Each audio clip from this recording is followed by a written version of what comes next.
Friends, स्वागत है आपका अपना चैनल रेलवे स्टडी 20 में। तो दोस्त, आज हम प्राचीन इतिहास का एक टॉपिक सिंधु घाटी सभ्यता लेकर आए हैं। तो आइए हम शुरू करते हैं। सिंधु घाटी की सभ्यता। अब दोस्त, सिंधु घाटी की सभ्यता के बारे में आज हम पढ़ाई करेंगे। तो सिंधु घाटी सभ्यता के बारे में आज हम जैसे कि खोज, काल, नामकरण, इसकी विशेषता, इनकी साक्ष्य, तमाम चीज़ हम इसके बारे में पढ़ाई कर लेंगे ताकि आने वाले समय में कोई भी एग्ज़ाम हो, कोई क्वेश्चन ना छूटे। तो सिंधु घाटी सभ्यता का सबसे पहला एक ब्रिटिश थे जिनका नाम था चार्ल्स मैसन। 1826 ईस्वी में इन्होंने पाकिस्तान क्षेत्र का दौरा किया और पता लगाया कि यहाँ पर कोई सभ्यता है। इनकी एक पत्रिका है जिनका नाम है narrative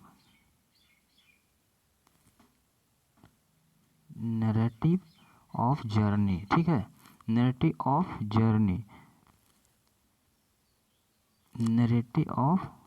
journey.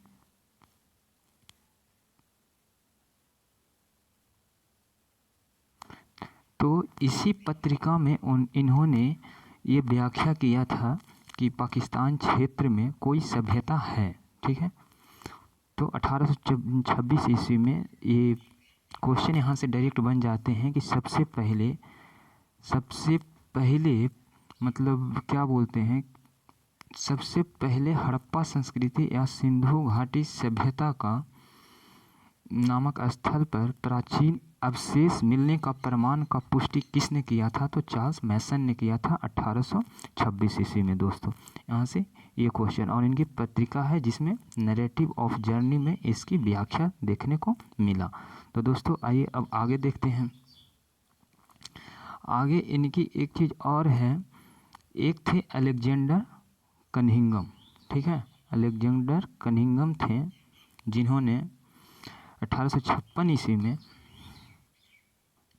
Alexander Cunningham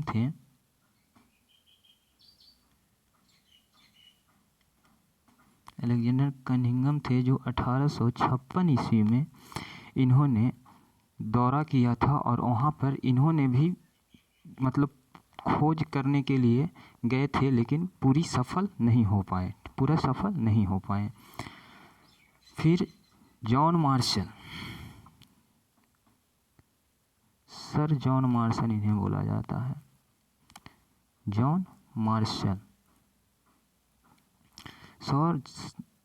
martial ने 1921 ईस्वी में इन्हें पुरातत्विक के महानिदेशक के रूप में चयन किया गया। ठीक है, उसके बाद इन्होंने वहाँ पे खुदाई का जिम्मा संभाला। खुदाई का मतलब पुरातत्विक जो भी थे, खोजने का स्थल था खुदाई का, तो उन्हें खुदाई करने के लिए इन्हें महानिदेशक के तौर पे चयनित किया गया। तो पूछा जाता है कि इनके मतलब अध्यक्षता में या महानिदेशक में हड़प्पा की खोज हुई तो जॉन मार्शल। ठीक है, 1921 ईस्वी में। ठीक है, फिर इनके बाद दूसरा चीज़, 3-4 चीज़ इसमें याद रखने वाली बात है। एक तो कनिंघम, जॉन मार्शल, चार्ल्स मैसन। फिर सबसे पहला खोजा गया था जिनके इन्हीं के नेतृत्व में थे, लेकिन वो राय बहादुर शाहनी जी थे। राय बहादुर शाहनी जो थे ये खुदाई करवा रहे थे। ठीक है, तो इन्होंने हड़प्पा का खोज 1921 ईस्वी में किया था। ठीक है, अब आगे आते हैं हम। ठीक है, सिंधु घाटी सभ्यता ये तो बेसिक चीज़ है, ये आपको पता होना चाहिए। ठीक है, अब आते हैं हड़प्पा संस्कृति और कांस्य युग सभ्यता। तो हड़प्पा सिंधु घाटी सभ्यता तो समझ में सबको आती है। हड़प्पा संस्कृति सिंधु घाटी सभ्यता को सिंधु घाटी सभ्यता क्यों बोला जाता है दोस्तों? तो सिंधु घाटी सभ्यता को सिंधु घाटी सभ्यता इसलिए बनाया जाता है क्योंकि पहले जो भी खोज हुई थी वो सब सिंधु नदी के किनारे ही हुई थी, इसलिए सिंधु घाटी की सभ्यता का नाम दिया गया। ठीक है, और दूसरा हड़प्पा संस्कृति क्यों बोला गया? हड़प्पा संस्कृति इसलिए इसे बोला गया कि सबसे पहला खोजा गया स्थल दयाराम साहनी के द्वारा 1921 ईस्वी में क्या था? हड़प्पा ही था, हड़प्पा ही था। तो इसलिए हम सिंधु घाटी सभ्यता को हड़प्पा सभ्यता के भी नाम से जाना जाता है दोस्तों, ठीक है। दूसरा है कांस्य युग सभ्यता, तो इस युग को हम कांस्य युग सभ्यता भी कहते हैं, ठीक है। आइए अब नेक्स्ट देखते हैं काल निर्धारण, ठीक है। तो काल निर्धारण के बहुत सारे मतभेद हैं, कोई कुछ बोलता है, कोई कुछ बोलता है, कोई कुछ बोलता है। तो एक तो इनसे रिलेटेड जो चीज़ था जॉन मार्शल, इनकी तिथि भी थी, तो इनके याद रखने वाली चीज़ ये है जॉन मार्शल। तो इनकी तिथि मानी जाती है कि 3250 से 50 BC से 2750 BC का इन्होंने बताया था किसी समय सिंधु घाटी सभ्यता का कोई चीज़ प्रचलन रही होगी, ठीक है। फिर एक भारत के थे जो उन्होंने कहा था DP अग्रवाल, DP अग्रवाल जी ने कहा था ये C14 एक पद्धति होती है जो पत्थरों को या फिर वहाँ पे कोई विशेष चीज़ पुरातात्विक चीज़ होती है उसे मतलब पता किया जाता है उसे। तो इन्होंने कहा था कि 2300 BC से 1750 BC तक का था, ठीक है। तो यही दोनों जो था मेन था, सबसे ज़्यादातर तो यही चला आ रहा है प्रचलन जो है अपना कि इन्होंने ही कार्बन 14 की तहत से 2300 BC से 1750। तो कभी भी पूछेगा अगर बिना नाम दिए कि सिंधु घाटी सभ्यता का प्रचलन कब से माना जाता है, तो ये आंसर आप दीजिएगा। अगर जॉन मार्शल के देगा तो ये दीजिएगा, ठीक है दोस्तों। तो आइए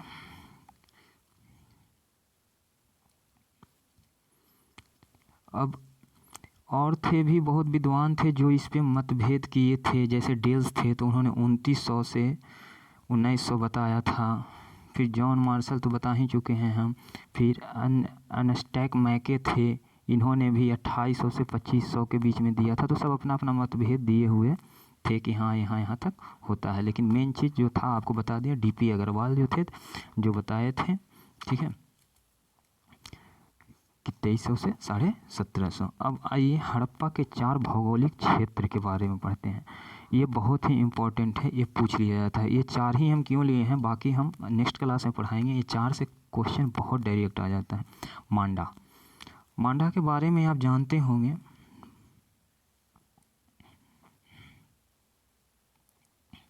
मांडा के बारे में ये अखनूर ज़िले में चिनाब नदी के किनारे हैं, ठीक है। कहाँ है, तो ये चिनाब नदी के किनारे हैं। दोस्तों नोट करते जाना, बहुत अच्छे से बता रहे हैं और आपको उम्मीद रखना, भरोसा रखना कि आगे इससे क्वेश्चन नहीं बचेंगे। 2 क्लास में मैं इसे पूरा ख़त्म कर दूंगा, सिंधु घाटी की सभ्यता, ठीक है। तो चिनाब नदी के किनारे मिले हैं ये, ठीक है। इनकी जो भी थी 1982 ईस्वी में इनकी खोज हुई थी। कौन किया था? जगपत जोशी, ठीक है। जगपत जोशी जी इनका खोज किए थे, ठीक है। ये सबसे कहाँ आता है, ठीक है, ये सबसे ऊपर की तरफ है, मतलब उत्तर की तरफ है, ठीक है। सबसे उत्तरी जो हड़प्पा सभ्यता है अपना स्थल है, ये मांडा है। उत्तरी दिशा में सबसे उत्तरी, मतलब ऊपर की तरफ आप चले जाइए, जम्मू और कश्मीर के साइड में। चिनाब नदी तो वहीं बहता है ना, तो ठीक है। एक चीज़ तो हमको यहाँ पता चला, कहाँ है चिनाब नदी? 1882 ईस्वी को खोज जगत जोशी ने खोज किया था, ठीक है, और सबसे उत्तरी में है। अब देखिए नेक्स्ट आप जानिए, ये सब पूछ लिया जाता है तो ही हम इसे विशेष करके आपको जानकारी दे रहे हैं, नहीं तो कोई बात नहीं। आलमगीरपुर के बारे में तो आप जानते होंगे, ये उत्तर प्रदेश के मेरठ ज़िले में है और सबसे पूर्वी क्षेत्र पे है। ये हिंडन नदी के किनारे है, ठीक है। हिंडन नदी के किनारे है। इसका खोज 1958 ईस्वी में हुआ था, ठीक है।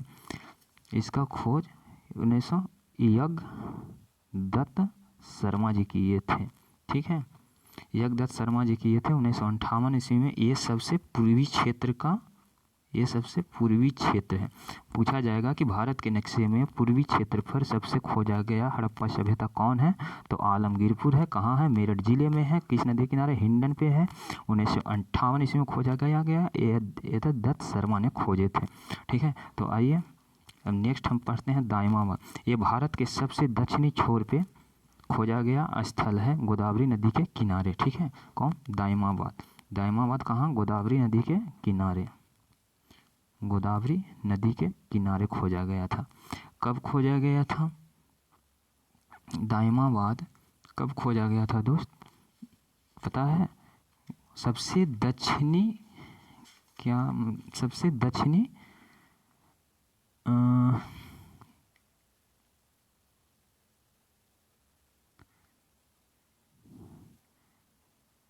सबसे दक्षिणी जो गोदावरी नदी के किनारे है, ये सबसे दक्षिणी नदी, दक्षिणी गोदावरी पूछा जाता है इसे क्वेश्चन।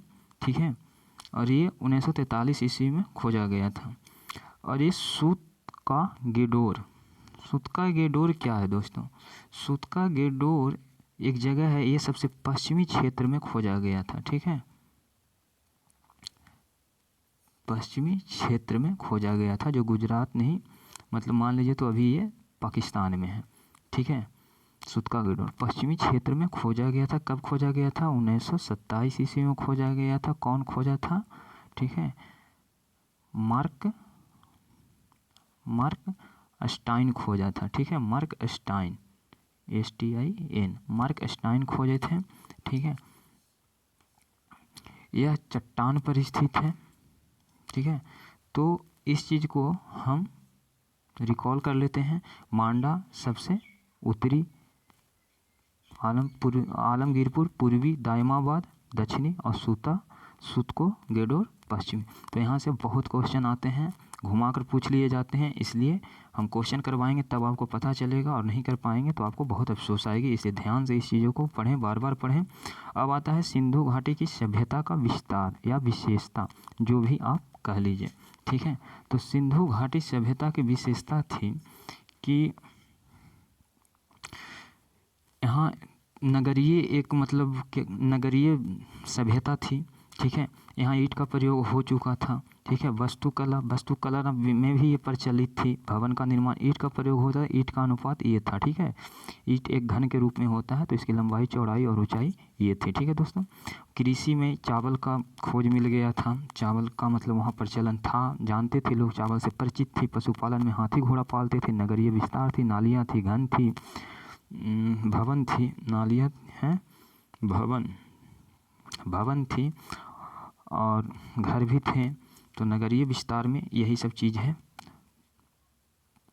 ठीक है दोस्तों, तो इस चीज़ को, और नगरीय सभ्यता, कांस्य युग, सिंधु घाटी सभ्यता को हम आधे ऐतिहासिक सभ्यता कहते हैं दोस्त। ठीक है, सिंधु घाटी सभ्यता को हम आधे ऐतिहासिक सभ्यता कहते हैं।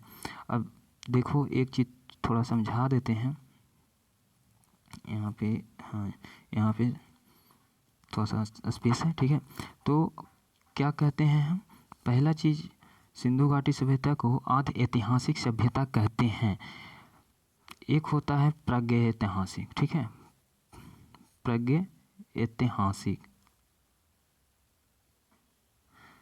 प्रागैतिहासिक, दूसरा होता है आधे ऐतिहासिक,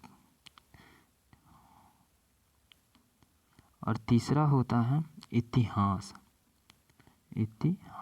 ठीक है, तो आइए, प्रागैतिहासिक काल उसे कहते हैं जिसके बारे में हमें ना तो लिखित कोई चीज़ मिला है, और ना ही मतलब क्या बोलते हैं, कला से या चित्र से पहचाना जाए ऐसी कोई चीज़ मिला है। मतलब खाली सुने सुनाए चीज़ें रहते हैं, उसको हम प्रागैतिहासिक काल कहते हैं। ठीक है, आधि ऐतिहासिक काल ऐसे कहते हैं जिसमें कोई लिखित साक्ष्य नहीं मिला है, लेकिन हाँ कला से इसमें पहचान होती है, या मूर्तियों से पहचान होती है, या विशेष चीज़ कोई, जैसे सिंधु घाटी सभ्यता था तो वहाँ कांस्य की मूर्ति मिली थी, तो कुछ कला भी मिली थी, कुछ लिखावट तौर पे भी मिले थे, लेकिन पढ़ा नहीं जा सका है, मतलब कि एक कला के रूप में था वो। ठीक है, तो इसे हम आधे ऐतिहासिक, और जिस चीज़ के बारे में हम लिखते हैं, दिखा होता है, मतलब सारे चीज़ पारदर्शी होते हैं इसमें, तो हम इसे इतिहास के रूप में पढ़ते हैं।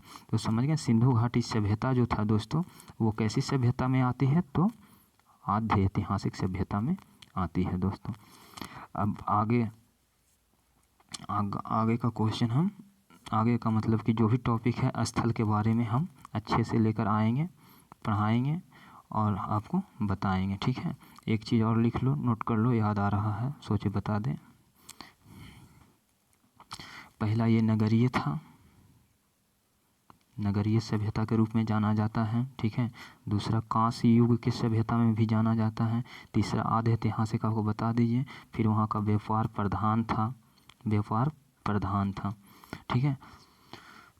सबसे ज़्यादा व्यापारी के मतलब कि क्या किया जाता था, तो कपास का, जो सुमेरियन थे, ठीक है, जो आर्य थे, ये सुमेरियन थे, ये सब कपास की बहुत किए जाते हैं। और कपास को ही वहाँ मतलब उसे सिंधु नाम दिया गया था, और इसी के सिंधन कहा जाता था, और नदी का नाम था, और इसी के बीच में इसका सिंधु नाम भी इन लोगों ने रख दिया था, जो नदी था, और उसके यहीं पे सिंधु सभ्यता का काल चलने लगा था, ठीक है।